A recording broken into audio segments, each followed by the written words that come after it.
foi escrito por ti, o teu nome, ó Senhor, em o livro da vida, foi escrito por ti. Graças a Deus. Deus continue ajudando a cada um de nós, não é? Deus possa estar sempre nos dando direção, ou nos direcionando ao encontro dele, para estarmos vivendo na sua presença. Eu tenho uma lista de citação de um profeta de Deus, de um profeta vindicado pelo próprio Deus, apontado e vindicado por Deus, onde este profeta nos dá todos os sinais, todas as dicas a respeito da presença de Deus no meio de sua igreja neste tempo do fim. Deus prometeu nas Escrituras que estaria com o povo, para o povo, pelo povo, né? Para ajudar o povo, quando chega no momento quando a igreja tem que entregar os pontos, porque ela só pode ir até certo momento. Ele prometeu que ele assumiria o controle de tudo. Não seria apenas uma igreja que pensaria em Deus. Chegaria um momento quando o próprio Deus estaria na igreja, então seria ele mesmo pensando. Tanto é que ela recebe a sua mente, viu? E eu preciso registrar isto para ajudar os irmãos que estudam sobre a doutrina de Cristo a respeito da presença de 1 Tessalonicenses capítulo 4, versículo 16. Você já conhece isto muito fácil, eu apenas vou ler para registrar. 1 Tessalonicenses capítulo 4, versículo 16, onde, pelo menos na Bíblia Scofield está a revelação do arrebatamento da igreja. Não quero, no versículo 13, começando: não quero, porém, irmãos, que sejais ignorantes acerca dos que já dormem, para que não vos entristeçais, como os demais que não têm esperança. Porque se cremos que Jesus morreu e ressuscitou, assim também aos que em Jesus dormem, Deus os tornará a trazer com ele. Dizemos-vos, pois, isto pela palavra do Senhor, que nós, os que ficarmos vivos para a vinda do Senhor, não precederemos os que dormem, porque o mesmo Senhor descerá do céu com alarido e com voz de arcanjo e com a trombeta de Deus, e os que morreram em Cristo ressuscitarão primeiro. Amém. Amém.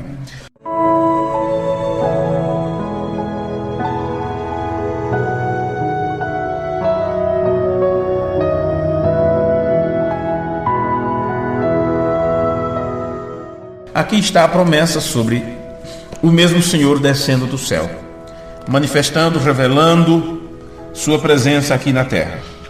E durante o ministério de um profeta que viria para apontá-lo, como João Batista apontou Jesus na primeira vinda, estava William Branham apontando Jesus no período de sua segunda vinda que é precedida pela aparição.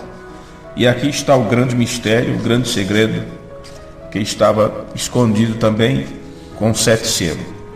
Por isto, aquilo que o profeta falou a respeito, que você leu nas antigas mensagens que você tem em mãos, agora com mais propriedade você sabe do que ele estava falando. Vou apenas citando para vocês. Farei isso em 2 ou 3 cultos, porque eu tenho cerca de 11 páginas de citações de irmão Branham, e todas essas citações estará falando sobre esta presença de Deus aqui na terra, dando cumprimento a Tessalonicenses 4, versículo 16. O mesmo Senhor descerá do céu, com alarido, voz de arcanjo e trombeta, realizando essas 3 coisas, ou para realizar as 3 coisas. E isto é dentro de um período de tempo relativamente estendido. Isso não é um acontecimento único, ou que de repente isto acontece. Não, isto é uma sequência de acontecimento. Dentro do alarido nós temos dezenas de anos. Como sabemos, a presença de Deus aqui na terra, desde quando foi manifesta com um pilar de fogo no nascimento de um profeta, e durante todo o seu ministério ele estava apontando ao povo que Deus estava presente. E claro, isto segue adiante, depois que o profeta aponta a este Jesus, o Pai de nosso Senhor Jesus Cristo. Ele é Jesus porque este é o nome dele, porque foi esse nome que ele colocou no seu Filho também. E depois nos dá este nome, toda a família no céu recebe este nome. Então esse Jesus, o Pai de nosso Senhor Jesus Cristo, está aqui na terra. Irmão Branham mostrou que esta é uma presença invisível do próprio Espírito Santo, porém ele prova que está presente através dos sinais ou das obras que ele manifestou, que ele manifesta, né? Então, no sermão, qual é a atração sobre a montanha, do dia 25/7/65, o irmão Branham diz: as chagas de Jesus Cristo têm sarado a você. E a presença de Jesus Cristo vivifica o fato de que ele vive hoje, quer dizer, dá vida a este fato de que ele vive hoje, sempre disposto a guardar cada promessa que ele fez. Então, lembrando nessa citação, ele diz que a presença de Jesus Cristo vivifica isto para nós. No sermão Desvelando a Deus, ou Desvelar de Deus, que ele pregou em 64, ele disse: mas isto é Espírito, que vem sobre a palavra prometida para esta era. Então tem a palavra prometida para esta era, e o Espírito vem sobre esta palavra, e traz adiante. O que é trazer adiante? Trazer em manifestação. O manifesta, não 2 tábuas de pedra, como no tempo de Moisés, mas a presença do Deus vivente. Você já leu tudo isto nos sermões que vocês têm há muito tempo, mas nós estamos pegando todas essas citações onde o irmão Branham fala sobre esta presença e o que Deus realiza com essa sua presença aqui na terra. Então, nesta citação, ele diz: não é para verificar 2 tábuas de pedra, mas a presença do Deus vivente.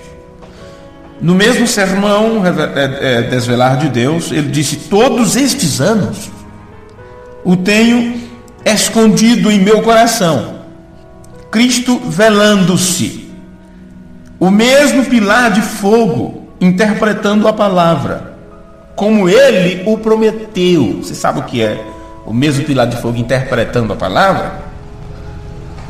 O mesmo pilar de fogo interpretando levando a palavra ao cumprimento, já que o irmão Branham disse que Deus interpreta a sua palavra trazendo-a em manifestação. O mesmo pilar de fogo interpretando a palavra como ele o prometeu. Estamos nos últimos dias, só a vinda do Senhor. Então o que está faltando é só a vinda, e é essa presença de Deus que nos prepara para esta vinda.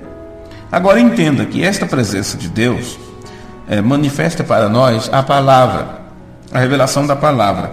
Então cabe a nós despertarmos para a revelação da palavra e cumprirmos esta palavra, ou não estaremos na sua presença. É simples assim, é simples assim.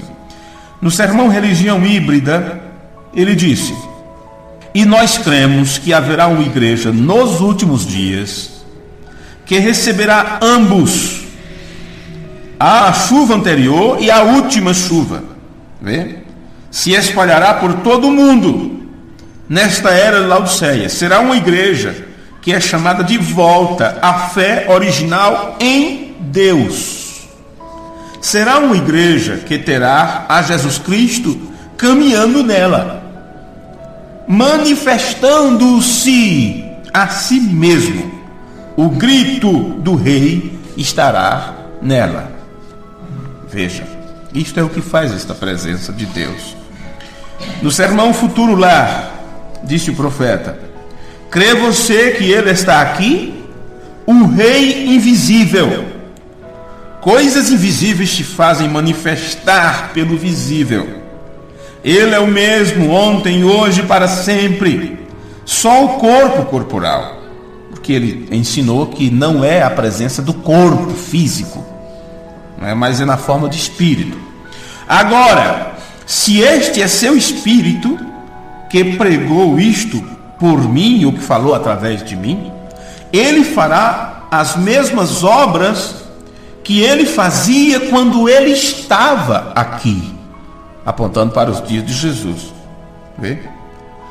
500 entraram no rio naquele dia, lembrando da quantidade de 500, claro, no livro Sobrenatural, o escritor fala 450, 400 e pouco, uma multidão aproximadamente de quase 500 pessoas, a verdade é esta. E o irmão Branham fala sobre este Espírito Santo que pregou, que falou através dele, não é? E que teria que realizar os mesmos sinais nesse período de tempo como ele realizou no período de Jesus Cristo. E ele continua, e o sermão futuro lá: 500 entraram no rio naquele dia, o primeiro dia em que o anjo do Senhor apareceu visível para vindicar, como ele o fez no Monte Sinai. Veja a comparação que o irmão Branham faz, viu? Que eu tenho encontrado a ele, e aqui veio descendo o mesmo pilar de fogo que vocês veem no quadro ali, descendo direto aqui no rio. Esse mesmo pilar de fogo está aqui conosco. Está você inteirado disto? Vê? Sem nenhuma dúvida, creia que ele está no meio do edifício. Eu creio que ele provará a si mesmo a vocês. No sermão Festa das Trombetas, ele disse: agora, os mistérios ocultos de Cristo foram revelados nos 7 selos. Vocês percebem que tudo isso está conectado com a abertura dos selos, ou precisamente do 7º selo, porque não poderia ser entregue a revelação dos selos sem o 7º estar aberto. Não poderia apenas abrir 6 selos e pregar sobre os 7 selos. Tinha que abrir, tinha que romper o 7º selo para que o livro pudesse ser rompido, com certeza. E isto é algo que só Deus poderia entregar para a igreja, porque o anjo forte só desce do céu com o livrinho aberto, uma vez que são rompidos os 7 selos. E se o Cordeiro abriu, rompeu os selos, e há um ser que desce, o irmão Branham disse: esse ser é Cristo, referindo-se a Apocalipse 10, 1, que é o anjo forte, o irmão Branham disse que este é o mensageiro. E claro, este é o próprio Espírito Santo, onde o irmão Branham disse que o mensageiro é o Espírito Santo, Elias é o Espírito Santo, e vocês conhecem, já estudamos isso tantas vezes. Então, claro, uma vez que Deus desce à terra para manifestar a si mesmo, ele vem para trazer a revelação dos 7 selos. Vê? E isso está conectado nesse período da aparição de Cristo. Voltando no sermão Futuro Lar, ele disse: nós encontramos na escritura de Malaquias 4 que há um ser ungido descendo e restaurando de novo esta fé original. E aqui você percebe que ele conecta Malaquias 4 com um ser ungido que desce ou que baixa. E isso não está tratando de um homem, não está tratando de William Branham precisamente. Isto mostra aquele que desce e utiliza o William Branham como um vaso. Seja bem esperto para captar estas coisas, ou você terá uma religião de homem, humana, ou você se torna um brahmanita, quando deveria se tornarem cristãos nascidos de novo. Como você pode nascer de novo se não tiver a revelação da realidade de Deus, não das ilusões que os homens têm na cabeça quanto a estas coisas, inclusive? Vem esse ser ungido e restaurando de novo essa fé original. Por que foi que ele apareceu nesses últimos dias? Então você percebe que ele não está falando do homem precisamente, mas do homem, Deus, o Espírito, já que ele disse que o primeiro homem foi Deus mesmo, não é? Então está falando do Espírito Santo, vê? Restaurando de novo. Por que foi que ele apareceu nesses últimos dias? Se vocês voltem, né? E gravem isso, ouvintes. Veja, a árvore noiva e traz de onde Cristo era aquela árvore no jardim do Éden. Ele disse que apareceria nos últimos dias para trazer o povo de volta à palavra, assim que a igreja conhecerá o seu marido, conhecerá seu companheiro. E sabe quem é este marido e companheiro? William Branham disse: a palavra revelada. Você não tem a Deus se você não tem a revelação de sua palavra. Você não se tornará casado, que é unidade, união, casamento, matrimônio, unidos com Deus, um com Deus, para que todos sejam um, para que todos cheguem à unidade da fé, diz Paulo. Você não se torna um com Deus, nem conhecerá seu marido, se você não tiver recebido da parte de Deus o convite, não é? O convite. Você sabe como é esse convite? Convite para casamento?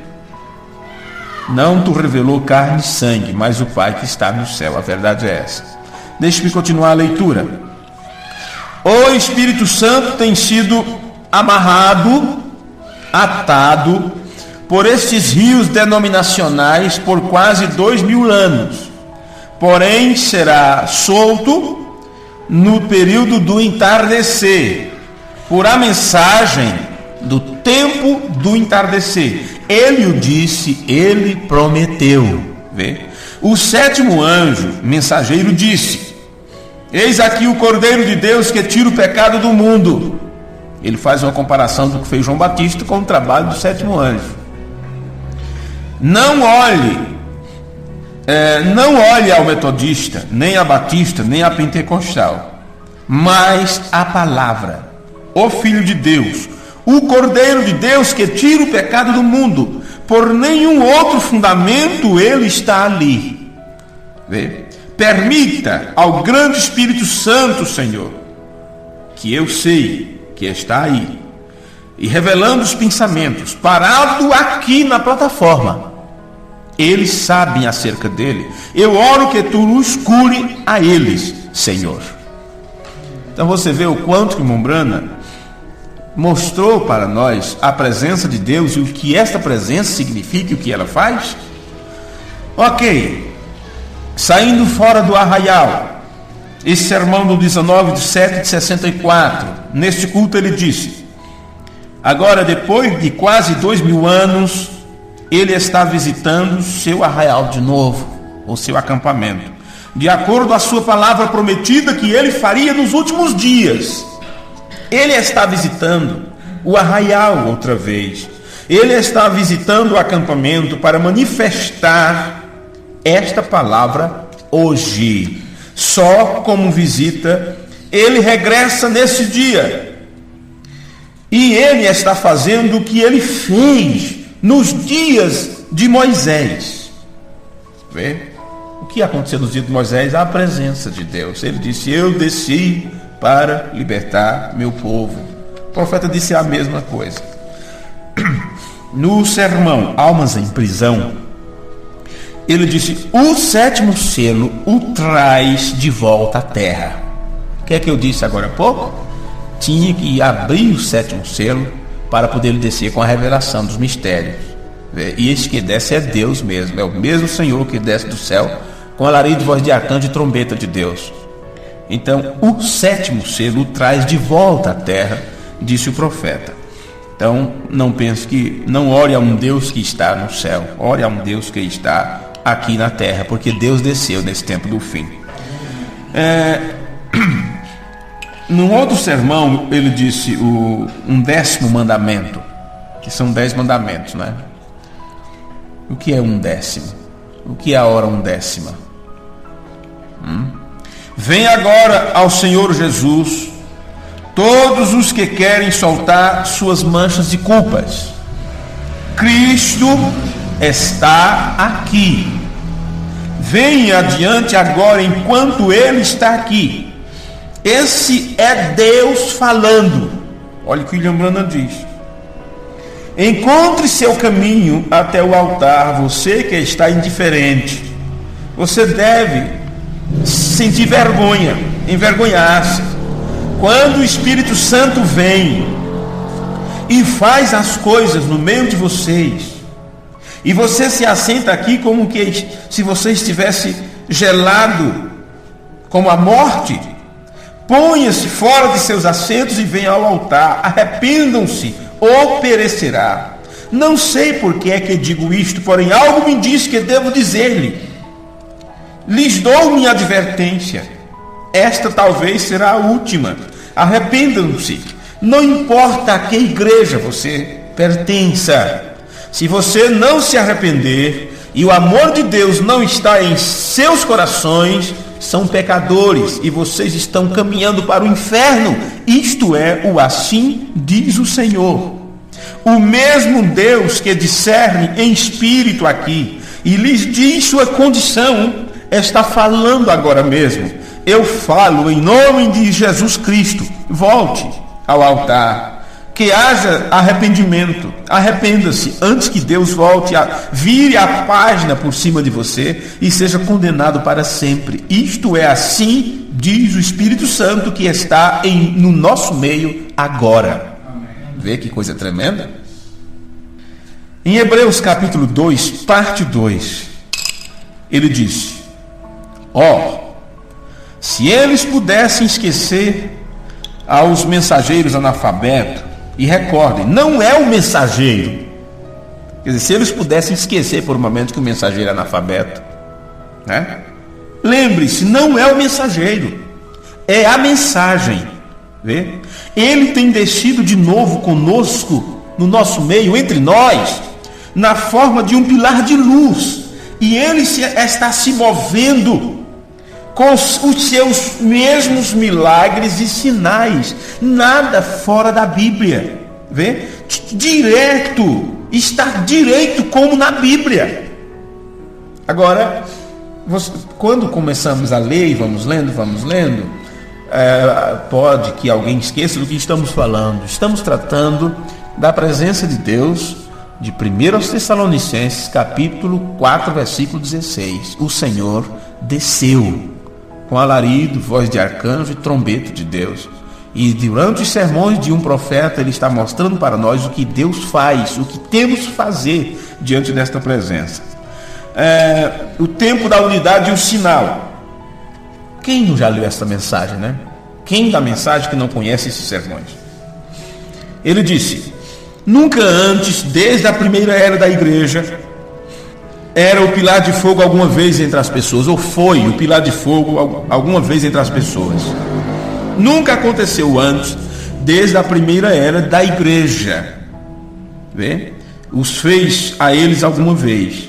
As coisas que vemos hoje, e esta maneira só foi feita possível quando Deus enviou os 7 selos e nos deu um sinal por ele, e enviou 7 anjos que desceram do céu, vindo para trazer de volta esta palavra, que estava esquecida por essas denominações, e ata de volta a palavra de Deus outra vez para trazer seu Santo Espírito. Ok. Fazendo um serviço para Deus no dia 18 de 7 de 65, disse o profeta, e hoje ele está de pé entre nós na pessoa do Espírito Santo, manifestando-se a si mesmo mais e mais, vindo em sua igreja, fazendo-se ele mesmo conhecido, porque ele e a noiva e o noivo serão o mesmo, fazendo-se conhecer a si mesmo. E um dia todos vocês verão que aquele que vocês sentem em seu coração e vê sua identificação, voltará personalizado diante de vocês, personificado diante de vocês. Então você e ele serão um. Tem sido unido pela palavra, e a palavra que era no princípio voltará ao princípio, o qual é Deus. E aquele dia saberão que eu estou no Pai, e o Pai em mim, e eu em vocês, e vocês em mim. Aleluia, estamos aqui. Em outras palavras, estamos nesta escritura que Jesus falou. Naquele dia, que dia é este? No tempo do aparecer de Cristo. saberíamos, Jesus disse, naquele dia saberão que eu estou no Pai, o Pai em mim, eu em vocês e vocês em mim. Mombrando disse, estamos nisto aqui, olha. Estamos nisto aqui. No sermão à acusação, ele disse, Jesus Cristo era a pessoa, homem, Deus, aleluia. Era a manifestação de Deus. Ele era Deus em um corpo formado para refletir a palavra de Deus para esta era, para fazer a esta era ver a promessa de Deus para esta era. No sermão Estatura de um Varão Perfeito, disse o profeta, nos dias antigos, quando purificavam ouro, antes de ter os fundidores para queimar as impurezas, golpeavam o ouro para tirar o ferro, cobre, etc. O golpeavam por um lado e logo por outro. Os índios na América, todavia, não fazem assim. Sabe você como sabiam eles quando tinham o produto perfeito? Sem ferro, sem ferrugem, sem escória? Quando o que estava golpeando podia ver-se no ouro como em um espelho. Quando o ouro era suficiente, claro e limpo, até que refletia aquele que estava golpeando, assim é como Deus faz. Ele toma o ouro que tem colocado na terra e o golpeia com o Espírito Santo, vez outra vez, até que possa ver sua semelhança. E isso é o que devemos fazer nós. Isto é o que nós devemos fazer. Refletir ao Filho de Deus. E agora devemos fazer sua obra. Amém. Refletir o Filho de Deus e fazer sua obra. Ah, mas você sabe que obras são estas? Qual é a obra que o Filho de Deus fez? E temos que refleti-lo a ponto de fazer a mesma obra. A obra de Jesus foi obediência total a seu Pai. As obras de Jesus não foi curar os enfermos, expulsar demônios, não foi isto. Não. A obra de Jesus foi obedecer ao Pai, para que através dele as obras de Deus fossem manifestas aos homens. Esta é a verdade. Em verdade vos digo, o que crê em mim fará as obras que eu faço, e as fará maiores que esta, porque eu vou para o Pai. Estamos começando a refletir as obras de Cristo. Porém, somos muitos os que procuramos fazer as obras de Cristo antes da reflexão de Cristo, antes que o reflexo de Cristo se encontre em nós. Quer dizer, temos que fazer essas obras, mas muito quer fazer estas obras sem primeiro refletir, ou sem se deixar tirar as escórias. Agora ali está o mal. Vemos estas coisas sucedendo. Vemos aqueles que tropeçam pelo caminho. E falamos sobre os restos dos pregadores e cristãos ao lado do caminho, porque eles têm caído, têm tombado, porque eles têm procurado fazer as obras de Deus sem estar refletindo, sem ter apanhado, sem ter sido purificado primeiro. A verdade é essa. No sermão A Presença de Deus Não Reconhecida, do dia 18/6/64, está registrado. Ela disse, se eu pudesse apenas tocar em seu vestido, e quando a fé tão genuína em Deus se tornou uma coisa positiva nela, que o fez fazer? Saiu dele poder para curar a ela. O tocou da maneira que deu a volta e disse o que estava mal. Ele se virou e disse o que estava mal com ela e disse, sua fé te tem salvado. Que o fez? Fé. Outros poderiam haver estado mais enfermos do que ela. Ela reconheceu sua presença. Ela pensou que esta seria sua oportunidade. Se pudéssemos apenas fazer isso nesta noite, pessoas, se pudéssemos darmos conta de que Ele está aparecendo a nós nestas reuniões por um propósito, e este é soltar nossos desejos que temos nele para nós, mas não podemos reconhecer sua presença. E agora, como ele faz reconhecer sua presença, é quando a palavra prometida para esta era é feita manifestada. Como vocês acham que se pode conhecer a presença de Deus? É por sinais e milagres? Está aí igrejas fazendo grandes sinais e milagres. Eles pensam que isto é a presença de Deus. Um profeta vindicado há tantos anos atrás disse que se reconhece a presença de Deus pela palavra revelada manifesta.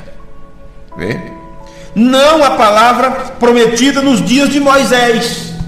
Eles podem até abrir mar vermelho por aí afora. Eles podem abrir mar vermelho. Eles podem atravessar deserto. Eles podem fazer cair, vamos dizer, maná do céu. Podem até tirar a água da rocha. Vê? Não para os dias, como aconteceu nos dias de Jesus. Não se trata das obras daquele dia, nem tampouco dos dias apostólicos ou dos dias das eras passadas, né? Então isto é importante percebermos. Não a palavra prometida nos dias de Moisés ou qualquer outra era, mas é a promessa da palavra para esta era. Deus manifesta a sua presença e Ele nos mostra o cumprimento da palavra para o nosso tempo.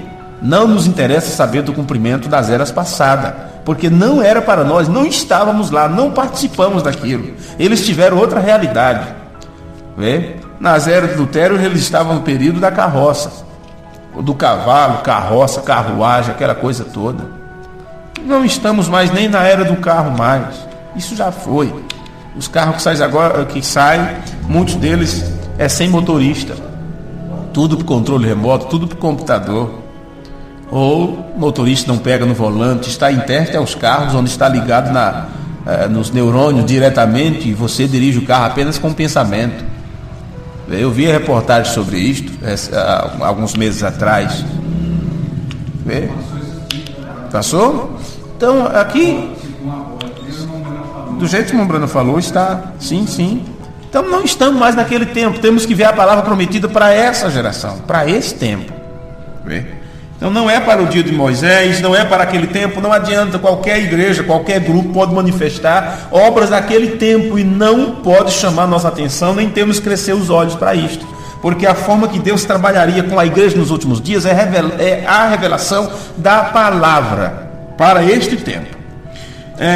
Em perguntas e respostas do dia 3/1 de 54, olha quantos anos. O irmão Brano disse: apenas pense nisso. Seu corpo glorificado está aqui no tabernáculo agora. A presença do Espírito Santo, o qual é sua condição glorificada. Você está glorificado em Cristo agora mesmo. Esses que ele justificou, o glorificou. E seu próprio corpo glorificado está de pé, próximo de vocês agora mesmo. É Cristo Jesus, para dar-lhes uma força, como uma carga, quando é dada em uma bateria. O Espírito Santo está em você, está para carregar, dar carga em seu corpo, para dar-lhes novas forças, para curar-lhes das enfermidades que você tem, para fazer você se sentir bem. Ele fala do corpo de Jesus Cristo glorificado, e nós não sabíamos o que era glorificado até que aprendemos o que é a palavra glória, né? Que é doxa. Em outro sermão, bem, eu tenho uma tradução aqui, eu não sei para o português como seria, mas esta mensagem no espanhol está nascimento penoso. Nascimento penoso. E eu não recordo agora se esse sermão já foi traduzido com qual nome. Porém, ela é do dia 21/1 de 1965. Fica fácil depois olharmos, inclusive, no original inglês para sabermos realmente como será essa tradução para o português.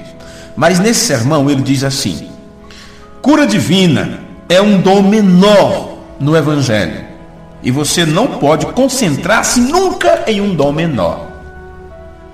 Então eu fico, como eu já disse para vocês, o quanto que eu fico abismado com alguns acontecimentos no meio das pessoas, como aconteceu com irmã no tabernáculo há muitos anos, e ela faltou a alguns cultos. Eu perguntei se ela tinha estado doente, e ela disse: não, porque eu estava numa campanha, numa igreja, tal e tal e tal, porque lá eles ungem com óleo e muita gente é curada, é muito testemunho bonito. Aí eu fui lá. Eu disse: minha irmã, se Deus não me curar aqui, onde sei que estamos pregando a palavra de Deus para esse tempo, a revelação da palavra para esta hora, eu não quero nenhuma bênção de outro lugar que não seja entre aqueles que creem na palavra. Então, mas aí, quando o bicho pega, como dizem, né? Quando a pessoa está com um problema sério, ela recorre a qualquer coisa, qualquer veneno. Se disser que é remédio, ela bebe. Foi assim com Eva, né? Deus disse para ela: isso é veneno, viu? A besta foi, a serpente disse: isso é legal, Eva, pode fazer. Aí viu a mulher que aquilo era agradável e saboroso e tal, ela foi e fez. Que coisa, gente. Pois bem, observe: sinais, curas, prodígios. O que é isto? Isso é um dom menor, um dom dos menores que tem, e você não pode correr atrás, se basear a sua vida disso. Cura divina é um dom menor no Evangelho, e você não pode concentrar-se em um dom menor. Alguém sabe disso, mas é algo que se usa para fazer as pessoas crer na presença sobrenatural de Deus. O sobrenatural está presente, e então, por isso, se você pode reconhecer sua presença, então vocês são curados. Vê? Por fé, no crer. Ele disse: venho de Deus e retorno a Deus, para voltar na forma do Espírito Santo. E aqui ele está conosco hoje. Esta igreja vai por um nascimento doloroso. Não fará sua opinião agora, não fará sua decisão agora em sua presença. Esta é a palavra de Deus feita manifesta, o mesmo que era quando Jesus caminhava na terra. E Jesus Cristo de novo entre vocês, provando ser Ele mesmo. Agora diga-me, por que um profeta de Deus, que tinha sua vida, seu ministério acompanhado por sinais, prodígios e maravilha, falava tanto, levava tanto o povo a olhar isto, a presença de Deus, que Deus estava presente, que era o mesmo que estava lá no tempo de Jesus de Nazaré, o mesmo pilar de fogo que se manifestou no período de Moisés. O profeta entendeu pelo Espírito o cumprimento das Escrituras. Por isso, quando ele pregou o sermão o rápido, como diz Liveio, nós não sabíamos o que era o rápido, até que o William Branham pregou, nos deu a revelação do rápido. Ali estava uma parte do sétimo selo que precisava ser aberta. O sermão, o arrebatamento. E William Branham disse: o rápido acontece em 3 fases. A primeira fase é o alarido, que é uma mensagem sendo pregada. E essa mensagem só poderia ser pregada se Deus primeiro descesse do céu. E sendo que este alarido está na terra há tanto tempo, então Deus desceu do céu para a terra. Porém, quem reconhece sua presença? Ele pregou o sermão, a presença de Deus não reconhecida. Deus está presente e as pessoas dizem: eu não quero nem saber disso. E assim vai. No mesmo sermão, eu estou lendo a tradução do espanhol, Nascimento Penoso. Ele disse: o pilar de fogo e o pilar de nuvem, movendo-se entre as pessoas hoje, e sobre eles, Senhor, a realização da presença do Deus vivente e poderoso. Vê? No sermão Olhando para o Invisível, vocês têm este culto. Ele disse: eu sou o Senhor que levantou a Cristo da sepultura. Então aqui nós temos um Senhor que é Cristo, um Senhor que é Cristo, que é Jesus Cristo, e este foi o que levantou a Jesus da sepultura. Então você tem que entender isto, que nós temos 2 Jesus, Jesus Pai e Jesus Júnior, Jesus Filho, né? Acho engraçado quem quiser, ou acho disparidade ou heresia quem quiser, mas nós temos na verdade 2 Jesus, o Pai e o Filho. Vê? E um ressuscitou o outro dos mortos. E quando este enviou seu filho, disse para ele: eu não permitirei que tu fiques na sepultura, não permitirei que teu corpo veja a corrupção. Em outras palavras, você vai, como sacrifício, vai morrer pelos seus irmãos, mas no terceiro dia eu te ressuscito. E você vê que no Novo Testamento está cheio disto. Deus ressuscitou a Jesus de Nazaré. Paulo disse: se aquele mesmo Espírito que ressuscitou a Jesus dos mortos estiver em vós. E aqui está ele no sermão, olhando para o invisível, citando esse tipo de coisa. Olha: eu sou o Senhor que levantou a Cristo da tumba. Eu sou aquele que enviou o Espírito Santo. Eu sou aquele que dá a promessa. Você sabe, quando eu vou enviar o pastor até sua casa, e eu vou até você, foi isso que Deus fez com ele mesmo. Ele enviou o Espírito Santo quando ele veio até você. Não é que o Espírito Santo é uma pessoa separada de Deus a ponto de Deus enviar, como aconteceu com Jesus. Por isso que as pessoas ficam todas enroladas nisso, nesse tipo de ideia. Eu sou aquele que dá a promessa. Irmão Branham, nada tem que fazer quanto a isto. Vê? Ele é só render a sua vida a mim. Eu uso o seu espírito. Bem, preste atenção nisso aqui, viu? O irmão Branham está citando as palavras de Deus através dele, olha. Veja. Então deixa eu ler corrido sem comentar. Talvez você compreenda. Eu sou o Senhor que levantou a Cristo da tumba. Eu sou aquele que enviou o Espírito Santo. Eu sou aquele que dá a promessa. Irmão Branham nada tem que fazer quanto a isto. Ele rende sua vida a mim. Eu uso o seu espírito. Eu falo por seus lábios que são meus. E eu sou o Senhor vivente. Amém. Dá para entender esse recado de Deus, não dá? O que é que o irmão Branham é nesse meio de tudo? Apenas um vaso que Deus disse: eu uso. Deixe-me ler de novo isto. Eu sou o Senhor que levantou a Cristo da tumba. Eu sou aquele que enviou o Espírito Santo. Eu sou aquele que dá a promessa. Irmão Branham nada tem que fazer quanto a isto. Ele rende sua vida a mim. Eu uso o seu espírito. Eu falo por seus lábios que são meus. Eu sou o Senhor que tem vindo. Amém. Eu li vivente, mas é vindo ou descendo. Vamos colocar de pé, irmãos. Nós lemos 1, 2, 3, 4 páginas aproximadamente de anotação, 4 páginas e meia. Nós temos ainda 1, 2, 3, 4, 5, 6, 7 páginas de citações, onde o irmão Branham está mostrando a presença de 1 Tessalonicenses 4 e 16 em seus sermões. E nós vamos dar uma passada por isto, né? Uma relembrada em tudo isto, mesmo que você já conheça, porém alguém com certeza está precisando ser ajudado por isto em algum lugar. E assim, Deus eterno e poderoso, nós te agradecemos por este momento, por este culto, por esta reunião, pela presença de cada um dos meus irmãos e minhas irmãs nesta hora. Peço que o Senhor ajude a cada um de nós a compreender a cada dia mais da Tua palavra. Perdoa os nossos pecados, Senhor. Colocamos nossas vidas diante de Ti nesta hora. Rendemos nossas vidas diante de Ti, pedindo que o Senhor dirija os nossos passos, tire de nós todo o desejo pecaminoso. Ajude-nos a viver de acordo com a Tua vontade. Só assim seremos vitoriosos nesta terra. Dirige nossos passos, nossos negócios, nossas decisões. Abençoe as crianças, os filhos, os pais e mães. Colocamos todo diante do Senhor e ficamos descansados em Tua presença, porque não temos a quem recorrer a não ser a Ti nesta hora. No amoroso nome de Teu Filho Jesus, nós Te agradecemos por isto, Te pedimos. Amém. Amém. Até o próximo culto, domingo à noite, se o Senhor nos permitir. Amém.